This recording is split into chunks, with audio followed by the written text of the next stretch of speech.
What if I told you an army brought down a fortress with nothing but a shout? A city sealed shut, its gates locked, walls so high, so thick, no force had ever broken through. Unshaken for generations, armies feared it. No one dared challenge it. But then came a nation with no weapons, no ladders, no catapults, just trumpets and silence. For 6 days they marched and said nothing. But then on the 7th day, what happened next would shake the world and echo for generations. This isn't just the story of a wall collapsing. This is the story of a promise fulfilled, a people led by faith, and a God who conquers without lifting a sword. This is the story of the fall of Jericho.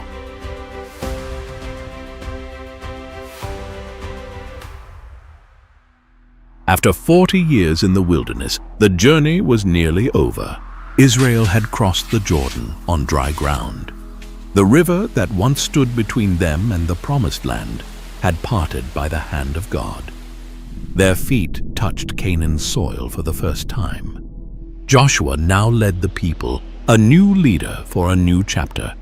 Behind him stood a nation shaped by manna, miracles, and mercy. Ahead of him loomed a city like no other, Jericho. Its walls towered above the plains, a mighty fortress city with high, impenetrable walls, gates locked, watchmen alert. No army had ever breached it. To Canaan, it was an unbreakable fortress. To Israel, it was the first test of promise. It stood as an intimidating obstacle on the path God had laid out for them, heavily guarded.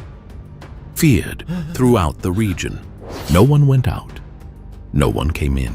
Jericho closed itself off, not because of Israel's weapons, but because of the God they served. But this battle would not be won with swords. It wouldn't be won with strength, because the war for Jericho belonged to the Lord. Before the people ever stepped foot into Canaan, Joshua had quietly sent 2 men ahead from their camp at Shittim to scout out the land, especially Jericho. The men crept through the darkened valleys and approached the great city quietly. As they entered Jericho, their path brought them to a modest house nestled into the city wall itself.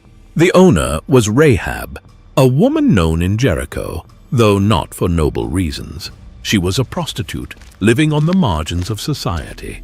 But why Rahab? Why would God choose a prostitute, a woman so overlooked by society, to play a part in his plan as his instrument? Rahab was no ordinary woman. Though her profession placed her outside respectability, she had heard the stories. Stories of a God who split the Red Sea, who provided manna from heaven, and who conquered mighty kings like Sihon and Og on the east of the Jordan. Her heart was stirred with awe and reverence. She believed that this God was unlike any other. That night, when the king of Jericho got word that Israelite spies had entered the city, he sent men to Rahab's home, demanding she hand them over. Rahab faced a choice. She could betray the strangers and save herself, or protect them and risk everything. With a courageous heart, she hid the spies on her roof under stalks of flax, and claiming that the men had already fled, she sent the king's soldiers on a wild chase outside the city. When the danger had passed, she climbed to the roof under the moonlight and spoke to the men. I know that the Lord has given you this land. We are all afraid of you. Everyone in this country is living in terror, for we have heard how the Lord made a dry path for you through the Red Sea. We know what you did to Sihon and Og. The Lord your God is the supreme God of the heavens above and the earth below. She then made a bold request. Please swear to me by the Lord that you will be kind to me and my family when Jericho falls. The spies, moved by her faith, agreed. They gave her a simple sign, a scarlet cord to tie on her window. They said to her, Hang this cord on the window facing the outside wall and gather your family inside your home. When the Lord delivers Jericho, no harm will come to you." With that, Rahab helped them escape, lowering them down through a rope outside her window. The men fled into the hills, hiding for 3 days as Jericho remained sealed tight. Then they returned to Joshua with one message: "The Lord has truly given all this land into your hands." Now, as the Israelites stood on the other side of the Jordan, that old report from the spies echoed in Joshua's mind. Encouraged by their words, he began to prepare the people for battle. But what came next was not a traditional military strategy. There would be no ladders, no battering rams, no siege towers. Instead, God gave Joshua a most unusual instruction.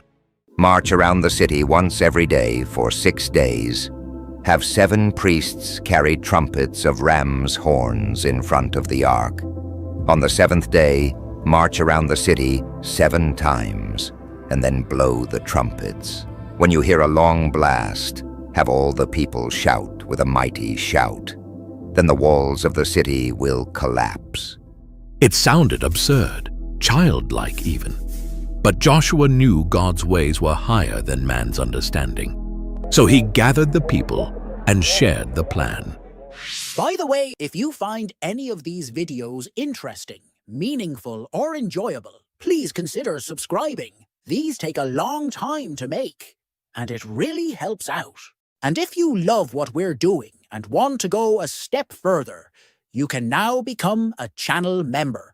Your support helps us reach more people with God's Word through powerful animation.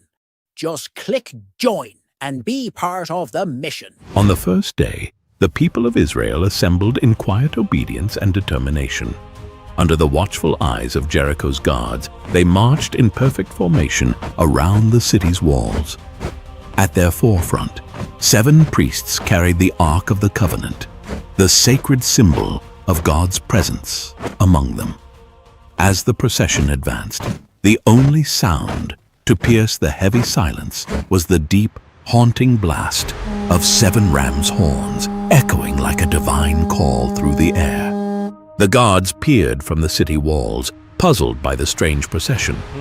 By the 2nd and 3rd days, the soldiers on the walls began to sneer and mock. "Is this some childish ritual? No attack, no fight. What trick is this?" But by the 5th and 6th days, laughter turned to unease. The endless circling, the silence except for the horns. It was no ordinary battle. The mood in Jericho changed. Markets emptied. Windows closed. Fear started to ripple through the soldiers as they stood stiff on the walls, their eyes fixed on the Israelite camp. They marched, and still not a word was spoken. They marched, and Jericho watched. The stage was set. The people of Israel had obeyed. The ark had been carried. The priests had sounded their horns. And the walls waited. As the first light of dawn crept over the horizon, the camp of Israel stirred with purpose. This was no ordinary morning. Today was the 7th day, the day everything would change. From the top of Jericho's walls, guards watched with wary eyes. Joshua walked among the people, his face calm, yet fierce with focus. The priests took their positions, carrying the Ark of the Covenant with reverence. 7 of them held Ramses' horns close to their lips, waiting for the moment. The people fell into formation behind them, all ready. The command was clear: march. And they did. Once, twice, 3 times, 4, 5, 6.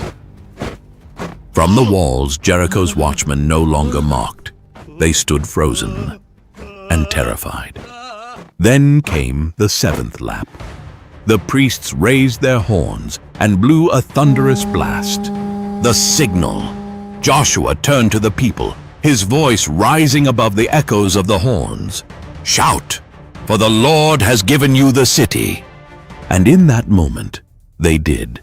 From thousands of Israelite voices came a roar unlike anything the city had ever heard, a holy battle cry full of faith, fury, and fire. The earth seemed to tremble beneath their feet. The sound cracked through the air like a storm over the mountains. And then it happened. A groan, a rumble, a crack. The ground beneath Jericho shifted. The mighty walls, those thick towering walls built to keep enemies out, buckled inward as though pressed by the weight of the heavens. Stones burst like splinters, foundations collapsed, watchtowers crumbled into heaps of dust. Screams echoed from within the city. In seconds, Jericho's unbreakable defense became nothing more than rubble. Israel's warriors rushed in. The city, now exposed, fell quickly. But one house, one section of the wall, remained intact. The home of Rahab. Surrounded by her family, her parents, her siblings, even distant relatives, she held her breath. She had obeyed, she had believed, and now she could only trust. Then, two figures rushed in. It was them, the same spies she had once hidden under flax on her rooftop. Now they had come to keep their word. "Rahab," they called, "come quickly, come!" Just as they had sworn, the spies led Rahab and her family out of the city before the destruction was complete. Rahab and her family were brought outside the camp of Israel for purification. But her story didn't end there. She wasn't just spared, she was welcomed, adopted, brought into the people of God. Her past no longer defined her. Her faith did. The rest of the city was burned, and everything in it, except for the silver, gold, bronze, and iron, was set apart for the Lord's treasury, because this victory belonged to God alone. As the smoke rose over the ruins, Joshua turned to the people and pronounced a curse upon the ruins of Jericho. "Cursed is the man who tries to rebuild this city. At the cost of his firstborn, he will lay its foundation. At the cost of his youngest, he will set up its gates." The victory at Jericho was more than just a military win. It was a spiritual triumph. It signaled to all of Canaan that the God of Israel was with his people. Word spread like wildfire. Kingdoms trembled. Kings began to form coalitions, fearing the approach of Joshua and his God-led army. But for Israel, the fall of Jericho was a test of obedience. Had they tried to take the city by their own methods, they would have failed.